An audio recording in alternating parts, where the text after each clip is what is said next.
Hello everyone! I hope that you're doing amazing wherever you are in the world. My name is Boom Shikha and I welcome you to my channel. As always, I'm so grateful that you're listening, subscribing and commenting. I really appreciate the support. There are all these birds that are roaming around behind me. It just makes me so happy. I'm sorry, I'm getting distracted. In this video, I want to speak to you a little bit about loneliness.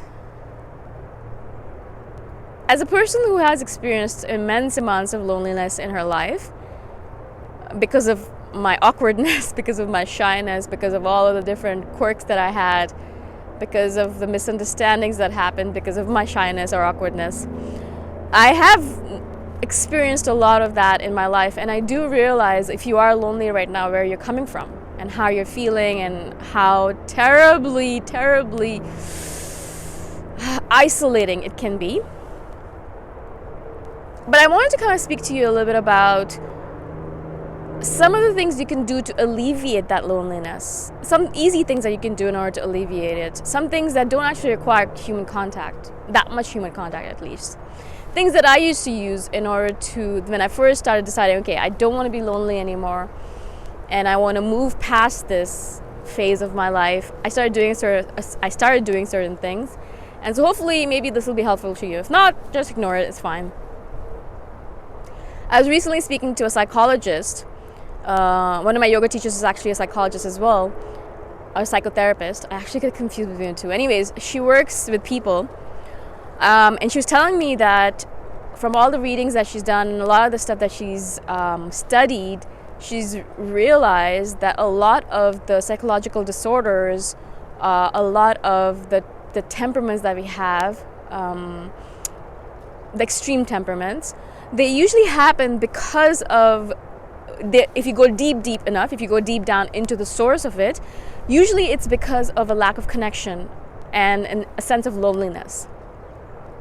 And you've probably read stories on and studies on the fact that if you are lonely, it's probably likely that you're going to die earlier than people who are in relationships or who have a good social circle around them and things like that. So obviously in general, loneliness is not a good thing. Not only obviously just for your psyche, which it is, and your day-to-day workings, which just is affected by it, but also your general, longevity and your general lifespan and the way you live your life, right? It's just not fun to be lonely.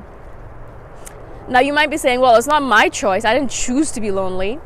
Well, unfortunately, or fortunately, I would say that a lot of times it is our choices. It's the choices that we make. I'm not necessarily saying the fact that we decide, okay, I'm going to be single. That's not it, because I'm single and I'm not lonely at all. And I haven't been lonely, as I said. As soon as I decided I'm not going to be lonely and I started doing certain things, I was not lonely anymore. But it's not just the fact that we're making the terrible choices in terms of, we're like, oh, people are inviting us out and we're like, no, I don't want to go because I don't want to be involved with people and people are terrible and they suck and they're going to suck my energy and things like that. No, not even just that. Like, you can't say no to all events, and I do as well. And I'm still not lonely.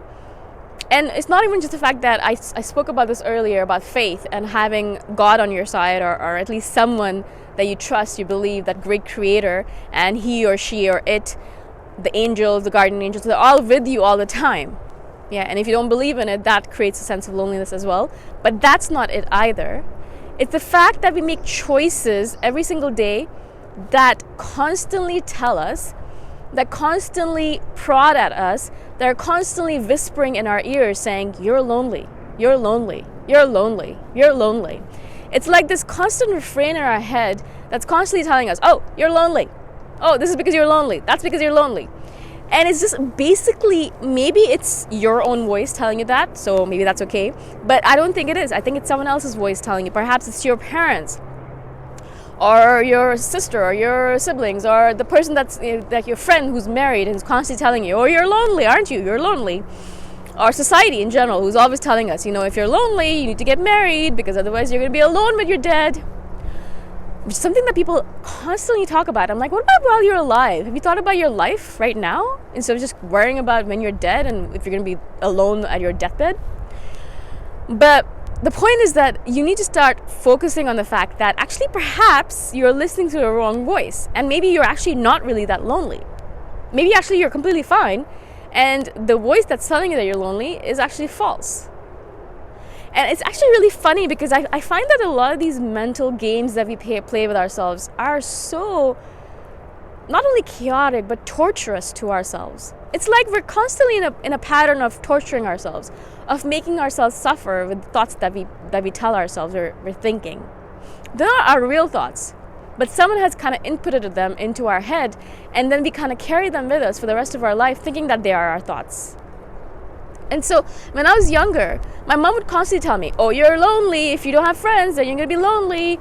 If you don't have people to play with, you're going to be lonely. If you just do your own thing all day long, you're going to be lonely. Because she's an extrovert, that's the truth for her.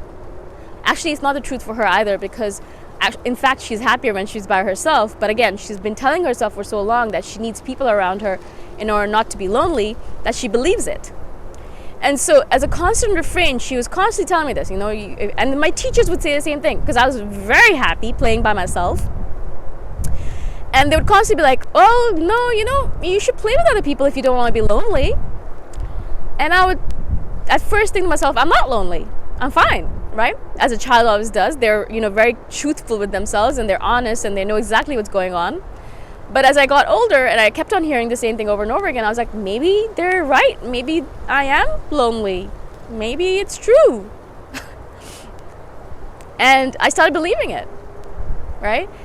And it's so interesting because I didn't just believe it. I kind of inculcated it into my head so strongly that I started despising myself for being the person I am who's lonely. Oh, it's all my fault that I'm lonely. It's my fault. If I was a different kind of person, I wouldn't be lonely. If I was an extrovert, I wouldn't be lonely. If I cared more about people, I wouldn't be lonely. It's because I'm a terrible person, no one likes me, and that's why I'm lonely. And I started telling myself all of these stories, all these stupid mind games that we play, that told me the reasons why I was lonely. But in fact, I wasn't lonely, and it was, again, just a game that I was playing with myself, and people had told me that I was lonely. And so once I decided that, okay, I don't want to play this game anymore, I'm sick of it, I just can't do it anymore, I really started kind of pouring into myself and realizing, okay, what exactly is going on with me? Who am I? Am I actually lonely? Or do I really, really enjoy spending time on my own? Am I actually lonely, or do I have a lot of people in my life that I can call upon? That I don't, because, again, I play these games with myself. Am I actually lonely? Or can I go out and meet 100 people at once if I wanted to? If I just said yes to all of those events that people are inviting me to? Am I actually lonely, or is it actually a choice that I've made in order to be alone so I can do the things that I want to do? And so maybe for you, these answers are going to be, yeah, I'm lonely, right? And if it is, that's okay. But really go deeper than that and perhaps realize that these are the stories that we're telling ourselves. These are games that we play with ourselves. These are these kind of valleys or like deep gorges that we kind of throw ourselves into in order to torture ourselves constantly on a daily, hourly basis.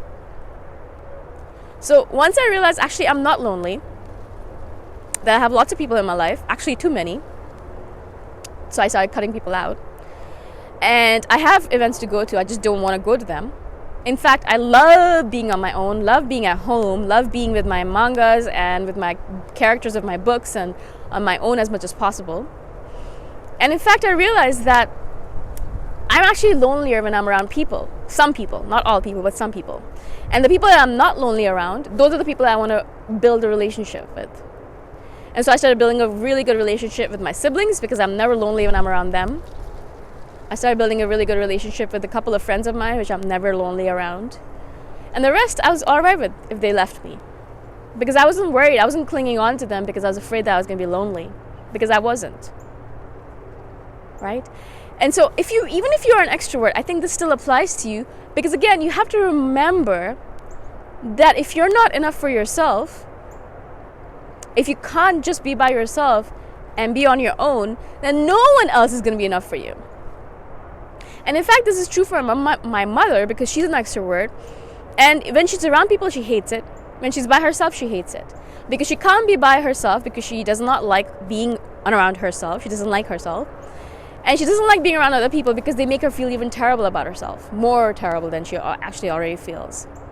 until you actually can be completely comfortable by being by yourself, loving by being by yourself, loving yourself, you won't actually even like being around other people. You're going to be lonely no matter where you go, because the main person that you want to be friends with, yourself, is not friends with you. I hope this makes sense, right? The best friend that you really need to develop, that relationship that you really need to develop, is with yourself. And if you haven't started developing that relationship by having conversations with yourself, spending time by yourself, asking yourself questions, learning more about yourself, if you haven't done that, no matter where you go, no matter what you do, you're going to be lonely. But then once you have that relationship, no matter where you go, you could be in the middle of nowhere or you could be in the middle of a crowd, you're fine. Because you have your best friend with you, yourself. You're never alone. And then obviously on top of that, if you can add even the great creator or the universe or an angel or a god or whatever, you're even less lonely. And then on top of that, if you add friends, family, people that you really care about, that really matter to you, you're even less lonely. And then even on top of that, you can add like pets and dogs and cats and other people, other pets that would love you no matter what, unconditionally. You're even less lonely. And then on top of that, you can add relationships and then babies and all of those things that people do, and then you're even less lonelier. And then there's no loneliness at all that you need to feel. Or that's my assumption, at least. Again, these are all my opinions, and I might be completely out of the water. I might be completely out of the water. I don't know what that means. I might be completely clueless, of course. But I just wanted to share this with you because I've been thinking about it. And as I said, whenever I start thinking about something, I'm like, all right, I'm going to talk about it, even if it doesn't make any sense. So it's just so I can get it off my chest. So let me know what you think about this. If you have any comments to make, please comment below and I shall reply back to you as soon as I can. And again, I'm so grateful that you're watching and subscribing. I really appreciate your support. And I shall see you the next time around. Bye for now.